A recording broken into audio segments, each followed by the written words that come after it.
بسم اللہ الرحمن الرحیم۔ السلام علیکم۔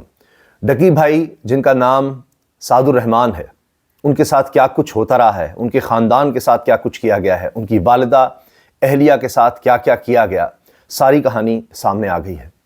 اس سب میں ہمارے لیے بہت بڑا سبق ہے، لیکن اصل کردار اس میں بگ بردر کا ہے۔ بگ بردر، ڈکی بھائی نے بگ بردر کس کو کہا ہے، یہ ہے اصل کہانی۔ اور اداروں میں بیٹھے ہوئے لوگ کس کس طرح کے کام کر جاتے ہیں، یہ سب بھی اس کہانی سے ہمیں پتہ چلتا ہے۔ ڈکی بھائی نے شاید ایسی ویڈیوز کم ہی بنائی ہوں گی جہاں اپنا تعارف اس طرح سے کروایا ہوگا کہ میں آج ڈکی بھائی نہیں، سعد الرحمان بن کے آپ سے بات کر رہا ہوں، اور اس نے ساری کہانی سنا دی۔ ابھی پتہ نہیں اس 100 دن کی کہانی ساری زندگی سناتا رہے تو اس میں سے اور سبق ملتے چلے جائیں گے۔ 100 دن جو اس نے حوالات میں، جیل میں گزارے ہیں، جس طرح سے اس پر ٹارچر کیا گیا ہے، جس طرح اس پر ذہنی اور جسمانی تشدد کیا گیا ہے، وہ سب اس نے بتا دیا ہے۔ آج وہ سب کردار اب اس وقت بھگت رہے ہیں، تو لہٰذا جب کوئی طاقتور ہو تو اس کو یہ سوچنا چاہیے کہ وقت بدلتے دیر نہیں لگتی۔ اچھا، ہر طرف ڈکی بھائی کی خبریں چلیں کہ جی یہ بیٹنگ میں انوالو تھے اور یہ تھا وہ تھا، لیکن شروع میں ہی سعد الرحمان اور ڈکی بھائی نے بتا دیا کہ جی میں اپنے مقدمے میں کوئی بات نہیں کروں گا، وہ عدالت میں ہے، اس کو دیکھیں۔ لیکن جو ان کے ساتھ ہوا، ان کے خاندان کے ساتھ ہوا، اگر کسی نے کوئی جرم کیا ہے تو سزا اس کی ملنی چاہیے، نہ کہ یہ کہ اس کو اور اس کے خاندان کو اس طرح سے نشانہ بنایا جائے کہ جی یہ ہمیں کیا دے رہا ہے۔ اس کا جرم ایک طرف رہ گیا، آپ نے اس ملزم کو مظلوم بنا دیا ہے، اتنا ظلم کیا اس پر، اتنا ظلم کیا اس کے خاندان پر کہ دیکھیے کیا حال ہو گیا کہ وہ بیچارہ رونے تک لگ گیا۔ اور میں تو بڑا پریشان ہو گیا کہ ایک وقت میں آ کے ڈکی بھائی نے یہ بات کی کہ جب میں جیل بھیج دیا، جو کہ ایک طرح سے ان کے ریلیف تھا، ریلیف کہ NCCIA کی حراست سے یہ تو نکلے، کم از کم وہاں سے تو ان کی جان چھوٹی، تو وہاں جا کر اس نے جو بات کی ہے کہ کتنی چھوٹی وہ بیرک سی ہوتی ہے، وہ جیل کا وہ کال کوٹری کتنی چھوٹی سی ہوتی ہے کہ وہاں ایک گدا بس آپ مشکل سے بچھا سکیں گے، وہیں پر ایک جگہ پر وہ سنک اور کموڈ لگا ہوتا ہے، بلکہ سنک کیا، بس ایک وہاں نل کا چھوٹا سا۔ اور پھر جو اس نے بات کی نا، اصل میں جو کہنا چاہ رہا ہوں کہ وہ بتایا کہ ظاہر ہے کہ انسان اس ٹراما سے گزرتا ہے، کبھی اس طرح سے اس نے واش روم یوز نہیں کیا کہ آپ کا اوپر والا دھڑ نظر آ رہا ہے، بس چھوٹی سی ایک آدھی سی دیوار ہے، اور پنکھے کی طرف دیکھا تو اتنا اونچی تھا کہ کوئی اگر سوچے بھی تو اپنی جان نہ لے سکے۔ اب یہ آپ بات نوٹ کیجئے کہ کتنا انسان کئی دفعہ مایوس ہو جاتا ہے، اس قدر خوفناک حالات اس نے گزارے۔ لیکن جو ٹارچر ہوا، جو گالیاں دی گئیں، غلیظ گندی گالیاں وہاں پر، اور کسٹڈی کے اندر 4 5 لوگ آ جاتے تھے اور کس طرح ان کو دھمکاتے تھے، ڈراتے تھے، اور پیسے کس طرح اینٹھے کہ جی ہم نے ریکور کر لیا، سب طرف خبر چلی، ریکوری ہو گئی، سب نے پروگرامز کیے، ہم نے بھی اس پہ پروگرام کیے، اوہو جی ڈکی بھائی سے اتنا کچھ مل گیا۔ وہ سب کس طرح سے ہتھیایا گیا، ذاتی اکاؤنٹ میں ٹرانسفر کیا گیا۔ جب ڈکی بھائی کے تھرو کسی طرح سے وہ بات باہر نکل آئی، کسی کو پتہ لگ گیا کہ جو ہو تو ذاتی اکاؤنٹ میں انہوں نے ٹرانسفر کر لیا، انویسٹیگیشن آفیسر نے، وہ 9 کروڑ روپیہ بنتا تھا، جبکہ جہاں جہاں اس نے وہ بٹ کوائن اور اس طرح کی چیزوں میں انویسٹ کیا ہوا تھا تو وہ سب نیچے گئے ہوئے تھے۔ لاس میں اس سے مجبوراً وہ سیل کروا کے اپنے اکاؤنٹ میں ٹرانسفر کیے۔ وہ جب پتہ لگ گیا تو کہا اوہو یہ تو ہم نے اس سے ریکوری کر لی ہے، تو پتہ لگا اچھا، پھر مزید ریمانڈ لیتے رہے اور ڈراتے رہے۔ گھر والوں کو بلا کر، اہلیہ کو بلایا بار بار، اس کی والدہ کو بلایا بار بار کہ ان سے ہم پیسے اینٹ رہے، اور بیچ میں لوگ آتے رہے اور ان کو سمجھاتے رہے دیکھیں ان سے تعاون کریں، یہ کریں، یعنی بیچ میں پیسے دیں، سب کچھ ان سے لے لیا۔ کہتے میرے پاس کچھ بھی نہیں بچا تھا، والد کے علاج کے لیے بھی پیسے نہیں بچے تھے، جو ہارٹ پیشنٹ تھے، یہ حال ہو گیا تھا۔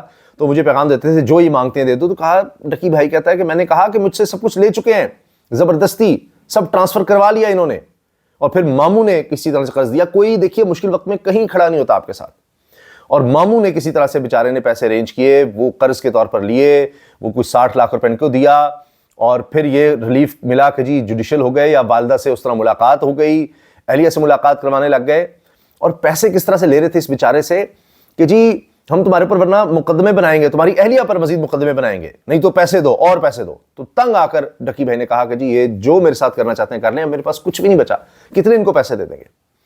یہ سب کچھ اس کے ساتھ ہوتا رہا۔ جو کہانی اس نے پھر سنائی کہ بچے سے کس طرح سے گالیاں دی ہیں، گالیاں دلوائی ہیں ایک بچے سے، یہ بھی دیکھیے کیا ہے۔ اچھا، اب آپ یہ نوٹ کیجئے کہ اب ہر طرف یہی بات ہو رہی ہے، بچے بھی اس کو سن رہے ہیں، میرے خاندان کے، میری فیملی کے بچے اس کے بارے میں پوچھ رہے ہیں، سوال کر رہے ہیں کہ اچھا یوں ہوتا ہے، یہ کیا گیا اس کے ساتھ۔ اب یہ جو ٹارچر کی کہانی سنا رہا ہے وہ میں آپ کے سامنے رکھنا چاہتا ہوں, یہ سنیے کیا کہہ رہے ہیں. میرے ہاتھ میں لگاتا ہے اور کہتا چل. مجھے جب ہتھ کڑی لگا کے ایڈیشنل ڈائریکٹر روم میں لے کے جاتے ہیں تو وہاں پہ 5 آفیسرز بیٹھے ہوتے ہیں. ایڈیشنل ڈائریکٹر سرفراز چودھری صاحب میرے سے پوچھتے ہیں کہ تم کون سے اپلیکیشن کے کنٹری ہیڈ ہو. میں نے کہا کہ سر میں کسی اپلیکیشن کا کوئی کنٹری ہیڈ نہیں ہوں. وہ اپنی خوشی سے اچانک اٹھتا ہے, کہتا تیری ماں کدھر سے آتا ہے پیسہ تیرے پاس. میں نے کہا سر میں یوٹیوبر ہوں, میرے 8 ملین سبسکرائبر ہیں, ادھر ایڈ سینس ابھی میں بات کر ہی رہا ہوتا ہوں. کہتا ہے کہ تم میرے وطن عزیز کے بچوں کو خراب کر رہے ہو, کیا کرتا ہے تمہارا باپ. میں نے کہا جی یونیورسٹی کے اندر پروفیسر ہیں. تو کہتا تم اتنے کیوں ہو. میں چپ رہتا ہوں. وہ چیخ کے بولتے, کہتا بول. میں نے کہا جی سر میں صرف ویڈیوز بناتا ہوں, میں یوٹیوبر ہوں. ماں بہن کی گالیاں وہ دیتا رہتا ہے. اس نے میرے منہ پہ بہت زور کا تھپڑ لگایا. میں بالکل چپ ہو کے ایسے منہ نیچے کر کے کھڑا ہو گیا. تو کہتا منہ تے کر, منہ تے کر. ابھی میں نے منہ پر کیا نہیں تھا. وہ زور سے چیخ کے کہتا منہ تے کر. ابھی میں نے وہ منہ پر کیا ہی تھا, اس نے مجھے دوسرا تھپڑ لگایا. میں وہاں پہ بڑا ہیلپ لیس فیل کر رہا کہ یار میرے سے ایسا کیا ہو گیا. میں بھی یہ سوچ ہی رہا تھا, اس نے مجھے تیسرا تھپڑ لگایا. مجھے ماں بہن کی گالیاں دی جا رہا ہے, میں اپنا منہ نیچے کر کے کھڑا ہوا ہوں تو میرے تھپڑ ادھر لگتا ہے.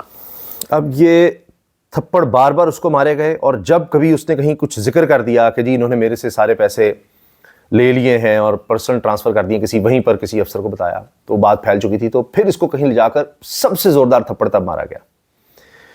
تو یہ آپ اندازہ لگائیے سب کچھ ہوتا رہا. پھر یہ ظاہر ہے کہ اللہ کے حضور گڑ گڑاتے رہے, دعا کرتے رہے, اور کہیں یہ خود کہتے ہیں کہ شاید اللہ نے وہ دعا سنی جب تو ایک شخص آیا جس کو یہ کہہ رہے ہیں جی بار بار بگ بردر. کیونکہ یہ لوگ, یہ NCCI کے لوگ کیا کرتے رہے کہ پورا ایک ریکٹ سا تھا, اور یہ نام لیتے رہے انٹیلیجنس ایجنسیوں کا کہ جی وہ بھی تمہارے پیچھے ہیں, فلاں بھی تمہارے پیچھے ہیں. تو پھر ایک بگ بردر آتا ہے جو کہتا ہے جس نے یہ بتاؤ تم سے کسی نے پیسے لیے. شروع میں ڈکی بھائی نہیں بتاتے کیونکہ اتنا ٹارچر کہ ایک دفعہ بتا دیا تو اس کے بعد اور مارا گیا, تھپڑ مارے گئے, کیا کیا کیا گیا کہ جی ہاتھ اوپر کر لو, ٹانگیں بینڈ کر کے کھڑے ہو جاؤ. 7 سال کے بچے کو کال کر کے ویڈیو کال پہ لے کے کہ یہ ڈکی بھائی ہے, کوئی ہوگا بچہ فین ٹائپ یا جو بھی کہ تم اس کے فین ہو, یہ ہے وہ ہے, تو بچے سے گالیاں دلوائی گئیں. یعنی ایک ٹارچر کرنے کے طریقے. اچھا پھر وہ جو بگ بردر آتا ہے پوچھتا رہتا ہے ان سے کہ بھائی کسی نے پیسے لیے. پہلے یہ ٹرسٹ نہیں کرتے کہ پہلی دفعہ ملا ہے, اور جب بھی کسی کو بتایا تو مار پڑی الٹا. تو آخر کار جی ایک دفعہ یہ ہوتا ہے کہ جب ریمانڈ ایک ریکارڈ بن جاتا ہے, کسی کا اتنا ریمانڈ لیا گیا, بار بار عدالت جا رہے ہیں اور بتا رہے ہیں کہ جی یہ دیکھیں تم جو مرضی کر لو, ہمارے بڑے تعلقات ہیں, فلاں ہے, کچھ بھی کر لیں گے. تو کرتے کرتے یہ ہوا کہ بگ بردر کہتا ہے جی جب ان کا آخرکار ریمانڈ وہ ختم ہو کے جوڈیشل ریمانڈ پر جاتے ہیں NCCI سے, تو وہاں کے کہتا ہے کتنے پیسے لیے ہیں, کس کو دیے ہیں. یعنی اتنے وثوق سے وہ کہتا ہے ان کو پتہ لگ جاتا ہے یہ تو کوئی ایسا شخص ہے جس کو پتہ ہے. تو پھر ان کو بتاتا ہے کہ جی میں تمہارے گھر جاؤں گا, وہ بگ بردر کہتا ہے, اور ان سے کہو کہ مجھے ڈیٹیلز بتائیں, تم کہنا بس میرا ایک دوست ہے. تو یہ ان کو کہتے ہیں کہ بھائی کچھ تو مجھے ریلیف ملا, آخر میں جیل میں آیا ہوں اور کس پہ ٹرسٹ کروں, سب چھوڑ کر چلے گئے, کوئی ساتھ ہی نہیں رہا. دوست بھی بیچارے کیا کرتے, کتنا ساتھ دیتے, سب پریشان تھے, سب کو پکڑ دکڑ, سب کو نوٹس جا رہے ہیں یا کسی کو بھی پکڑ لیں گے, ساتھ جوڑ دیں گے. کسی خاندان کے بندے کا اکاؤنٹ ایسا تھا ہی نہیں کہ جو بندہ کیا ہو. جب آپ اتنے اختیارات دے دیں گے نا لوگوں کو تو یہی حال ہوگا. پھر ادارے کے لوگ وہیں اندر بیٹھے بیٹھے فرعون بن جاتے ہیں, والد سے لے کر دادا تک کے, جن کا کسی کو پتہ نہیں, کبھی آئے نہیں. تو وہ ہوتا ہی ہے کہ جی ان کے بھی اکاؤنٹس بند کر دیے تھے. کہاں سے یہ ساری فیملی گزارا کرتی, کیا کرتی. تو خیر وہ بگ بردر جو ہے وہ پھر کہتا ہے کہ اب تم نے پریشان نہیں ہونا, اور اپنی فیملی بھی جو ہے اس کو بھی بتا دو کہ پریشان نہیں ہونا جب بھی جیل میں ان سے بات کروائی جائے. اور وہ شیشے کا دروازہ ہوتا ہے بیچ میں, فون پر 20 منٹ کے بعد وہ بند ہو جاتا ہے. تو اس سب سے پتہ لگتا ہے کہ کس طرح کچھ لوگ کتنے ظالم اور درندے بن جاتے ہیں, فرعون بن جاتے ہیں جب ان کے پاس طاقت آتی ہے. اور دیکھیے کس کس سے پتہ نہیں کتنے پیسے لیے ہوں گے, کیا رشوت. اب تو سب چیزیں کچھ دب جائیں گی, کچھ سامنے آئیں گی.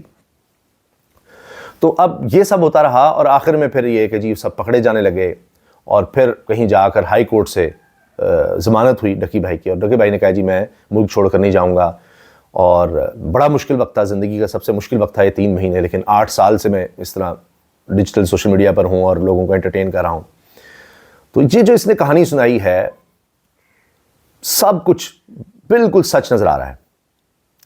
جس طرح وہ بیچارہ رو پڑا ہے اور دکھی نظر آ رہا ہے, یعنی جب آپ سچ بولتے ہیں تو وہ ایک سچائی کی بھی ایک اپنی طاقت ہوتی ہے. ایک ایک چیز کا جب بتا رہے ہیں ڈیٹیل بھی ساری سامنے آ رہی ہے. تو اب وہ بگ بردر آخرکار لگتا ہے کہ وہ ان کو ریلیف دلوا پاتے ہیں, اور پیچھے پھر سب کچھ ہو رہا ہے، اور انہوں نے بتا دیا ایک طرح سے کہ جی دیکھیں وہ بھی کسی ایجنسی سے ہی تھے، اور انہوں نے بتایا ہمارا نام لے کر جب کوئی بدنام کرتا ہے تو پھر ہم خود سامنے آتے ہیں، لیکن نہ تو میرا نام لینا ہے نہ ہمارا بتانا ہے، ہم اسی طرح ہی کام کرتے ہیں سائے میں، شیڈوز میں۔ تو اس پر ڈکی بھائی کہتے ہیں دیکھیں یہ لوگ کس طرح کام کرتے ہیں اور انہوں نے کیا کیا میرے ساتھ۔ تو یہ سارا کھیل ہوتا رہا جی۔ تو دیکھیے ایک تو یہ کہ اس میں خاندان ہی آپ کے ساتھ کھڑا رہتا ہے، اور ڈکی بھائی نے کہا میری والدہ، اہلیہ، بھائی، والد، یہ لوگ تھے، یا خاندان کے لوگ، جس طرح ماموں نے ہیلپ کی، تو سب سے زیادہ یہی لوگ آپ کے کام آتے ہیں، جو آپ کے والدین ہیں، آپ کی اہلیہ، یہ لوگ آپ سے جڑے رہتے ہیں۔ باقی پھر مشکل وقت میں کوئی اور نہیں کھڑا رہ پاتا۔ تو ہم بھی آج دیکھتے ہیں بڑے بڑے لوگوں کے ساتھ مشکل وقت میں کون کھڑا رہتا ہے، اور کس طرح دیکھیے بڑے سے بڑے آدمی پر جب مشکل وقت آتا ہے تو کون ساتھ رہتا ہے اور کس طرح کے حالات میں رکھا جاتا ہے۔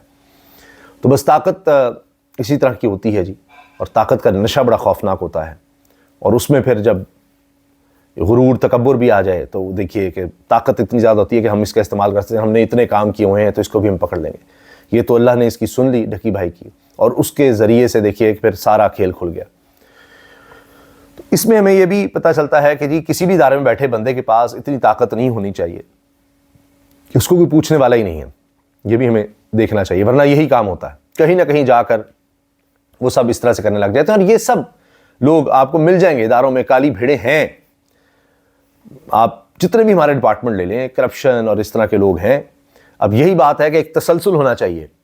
یہ تو بگ بردر آ گیا، تو بگ بردر کہاں کہاں ہوگا؟ اداروں کے اندر ایسا نظام ہونا چاہیے کہ اس طرح کی چیزیں نہ ہو سکیں۔ یا آج کو ڈکی بھائی ہے، کل کو کوئی اور ہوگا، اور اس سے پہلے پتہ نہیں کس کے ساتھ کیا کیا ہو گیا ہوا ہے۔ بہرحال اللہ تعالیٰ ڈکی بھائی اور ان کے خاندان کو حوصلہ دے، کیونکہ یہ ساری زندگی کا ٹراما ہے، لیکن اب اس سے نکل آئے ہیں تو امید ہے کہ وہ بڑی جلدی نارمل لائف کی طرف آئیں گے، اور اللہ تعالیٰ سب کو، سب کے رشتہ دار ہوں، خاندان کے لوگ ہوں، ان کو سب کو ایسی آزمائش سے اللہ تعالیٰ محفوظ رکھے۔